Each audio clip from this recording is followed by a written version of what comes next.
सब कुछ जानती थी और उसके बाद भी ऐसे व्यक्ति को नरेंद्र मोदी साथ में लेकर घूम रहे हैं, ऐसे व्यक्ति को प्रोत्साहित कर रहे हैं, सब कुछ जानने के बावजूद भी। और अब मैं आगे की बात करूं,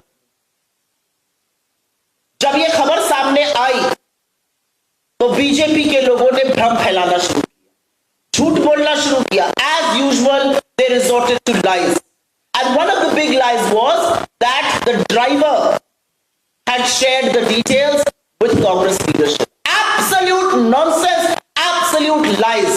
The driver is now on record.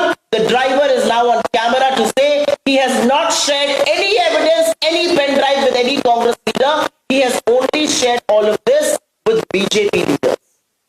He has shared it with Devaraj Gowda. He has shared it with the others. He has not shared it with the Congress leaders. तो जिस बात पर बीजेपी को कान पकड़कर इस देश की महिलाओं से माफी मांगनी चाहिए, उस बात पर आप झूठ बोल रहे हैं।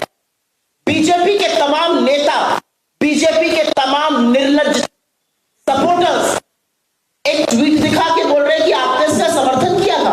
हाँ, हमने 5 साल पहले इसका समर्थन किया था, लेकिन हमें यह नहीं पता था कि यह दरिंदा है, यह जानवर है, यह राक्षस है।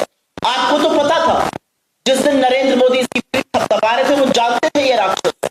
वो जानते थे इस राक्षस ने कितनी औरतों की जिंदगी तबाह की है। वो जानते थे कि इस राक्षस ने कितनी औरतों का यौन शोषण किया है। This is the Harvey Weinstein moment of India, no less. ये बलात्कार का, ये रेप का सबसे जघन्य मामला है।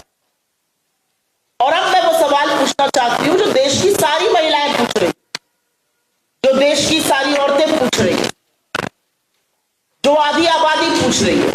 और वो सवाल है कि ऐसा क्यों होता है कि जब जब औरतों के साथ अपराध होता है, जब जब औरतों के साथ कुछ गलत होता है, तो वहां पर बार बार नरेंद्र मोदी और भारतीय जनता पार्टी ही पाई जाती है। हर बार